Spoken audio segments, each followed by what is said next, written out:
Hi there, friends. It's Miss Tiffany from the Butler Area Public Library, and I'm here with another Library 101 video. Library 101 is a series to help you learn more about the Butler Area Public Library, about libraries in general, and about information literacy. Today, we are going to be covering the anatomy of a book.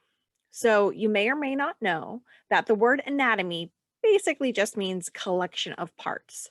So, when we talk about the anatomy of a book, we're going to be taking a look at all of the different parts that you can find to a book. Just like different people have different anatomy, different books have different anatomy as well. So, we're going to take a look at the things that are common to almost all books, and then we're going to take a look at the things that may differ from book to book.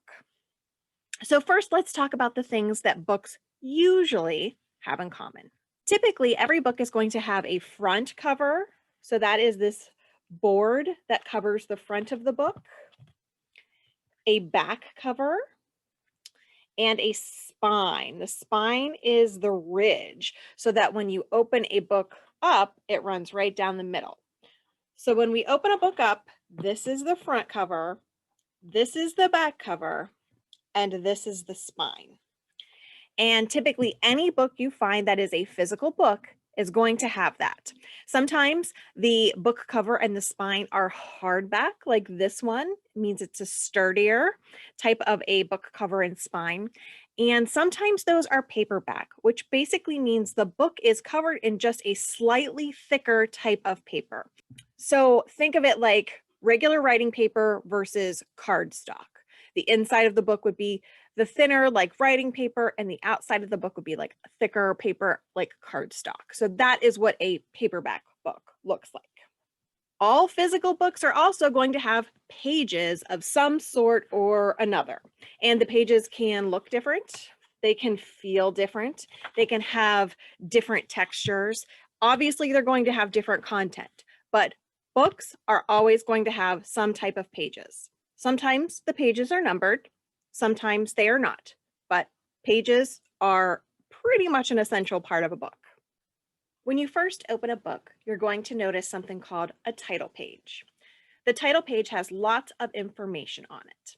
So obviously the first thing we're going to see is the title. The Fire Dog Challenge is the title of this book. Some of the other information you might find on the title page is the name of the author. Author is the person who wrote the book. So this one says, written by Meredith Rousseau. Sometimes the title page will have information about the illustrator of a book if a book is illustrated.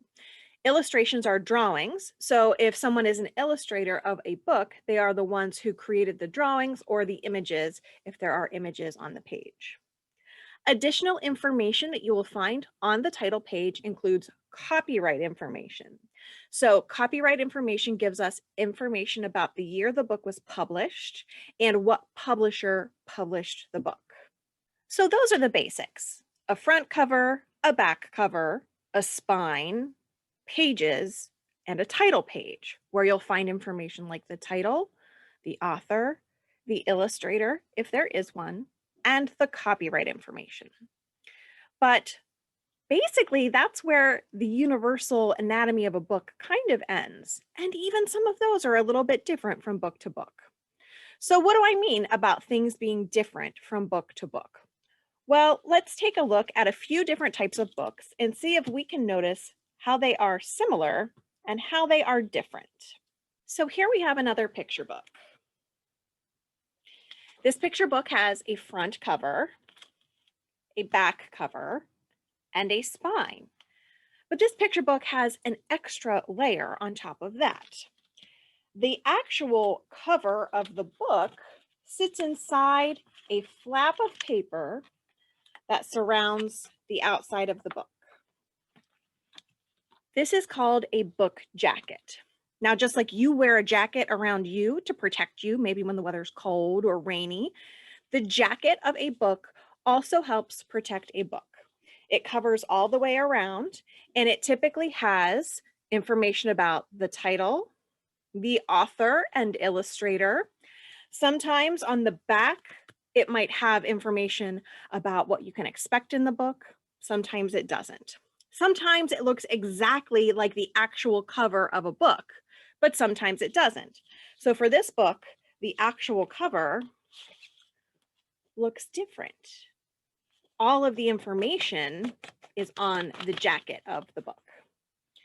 So that's one way that books can be different. Some of them may have jackets and some of them may not. Sometimes the jackets match the cover of the books and sometimes they do not. Typically, on the inside of a book jacket, you will find information that is a summary of the book. And in the back part of the jacket, you may find information about the author. It may be a biography of the author, or it may be other works by the author. That is what this back cover is. This book was adapted and illustrated by Jan Brett. And in the back flap of the cover, there is information about other books by Jan Brett.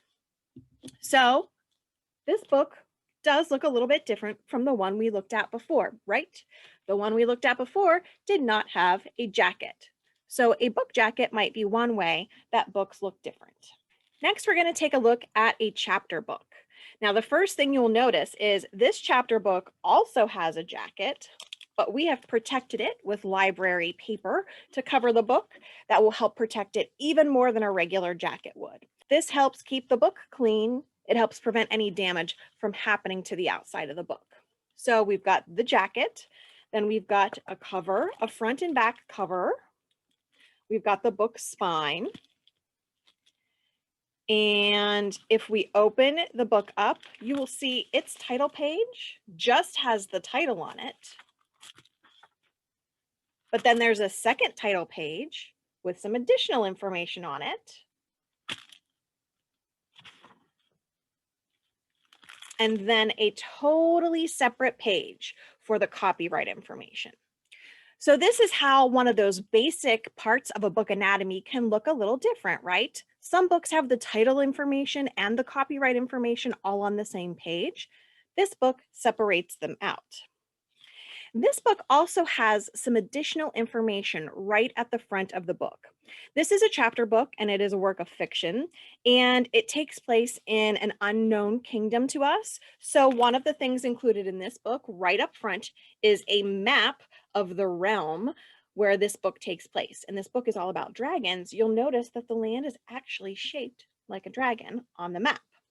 This book also has some information about what the different types of dragons in the book look like, what their characteristics are, what their origins are, so that we can better envision them as we're reading this book.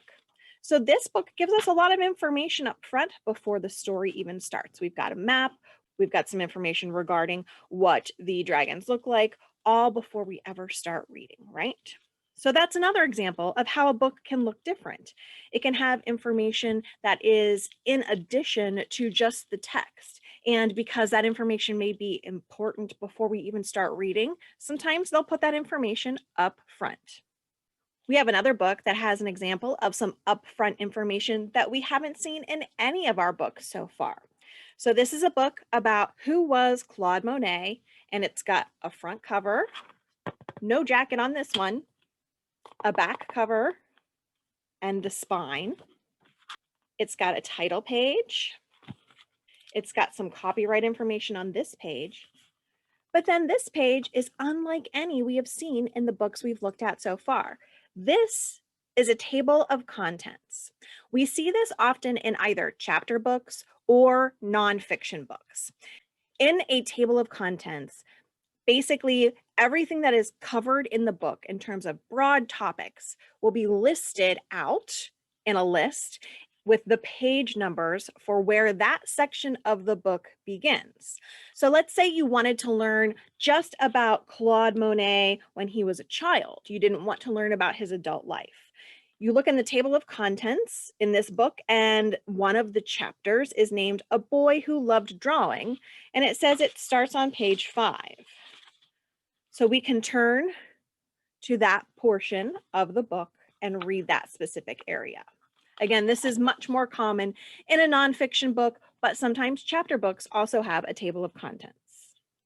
This book has some other features that I would like to point out because once again, they're different from anything we've seen so far in the books we've looked at.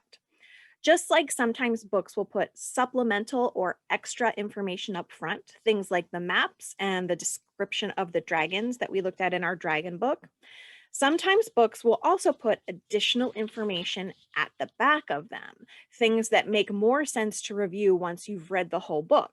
And in this book about Claude Monet, at the very end of the book, there is a timeline of Claude Monet's life and then a timeline of what was going on in the world at the same time, so that the things that you read about in the chapters make a little bit more sense in context to history. Another thing that is located in the back of this book that we have not yet seen is a bibliography. A bibliography is a list of other books or materials that were used in the creation of something new. So this new book was created by using all of these different materials listed in the bibliography. I have one more example that I would like to point out to you, just to hammer home that books really can look quite different from one another when we're talking about the anatomy of a book. Our last example is a nonfiction book all about technology. Like before, we've got a front cover, we've got a back cover, we've got a spine, we've got a very fancy title page with some images on it. We have our copyright information, and we once again have a table of contents so that if you're looking for something specific you want to learn about, let's say you want to learn about the technology surrounding building structures, we would know right where to turn to in this book thanks to the table of contents. Of course, the book has pages, which is where we're going to find all of our information. But at the very end of the book is once again something we haven't looked at so far. This book has an index. And this is something that is almost always exclusive to a nonfiction book. An index is an alphabetical list of the topics covered in a book that are a little bit more specific than what we would find in a table of contents. And then it has the page numbers listed next to it. So remember, in the table of contents, one of the things that we may have wanted to look up was the technology around building structures. Let's say we specifically wanted to learn about building bridges. So we could go into our index, look under the letter B to see if there's an entry for bridges. There is an entry for bridges, and it tells us that we can look at pages 20, 22, and 23. So if we turn to page 20, it starts to talk about tension and compression, which are principles that are employed when building bridges. And then if we look at 22 and 23, we see obviously there's some information about bridges because we have this big image of a bridge across the 2-page spread. So this was just an example of how books, like people, are very different from one another. We have some things in common across all books, things like a front cover, a back cover, a spine. Typically there is an author, a title and a title page, some copyright information, and of course the pages of the book. But then after that, books can look very different. They could have jackets, they could not have jackets. They can have illustrations, they cannot have illustrations. They can have supplemental information either at the beginning or the end of the book or not. There could be a table of contents, there could be an index, there could be neither. This is just an example to show you that books can look very different from each other. Often that has to do with what kind of book it is. We saw that picture books and fiction books look very, very different from nonfiction books. And part of that is that the way you use those books is very different. Remember, we read fiction usually for enjoyment, and we read nonfiction usually to gather information. So it makes sense that a nonfiction book is going to have something like a table of contents and an index because it's going to help us find the information we're looking for in a way that is faster and is easier. I hope this overview of the anatomy of a book has been helpful to you. I have uploaded a very brief worksheet that kind of goes over some of these principles. I'll link it in the description of this video below. If you have any questions, whether it's related to the anatomy of a book or anything library related, or you would like to suggest a topic for a future Library 101 video, please reach out to me. You can find my email information in the description of the video as well. Thank you so much for watching and happy reading.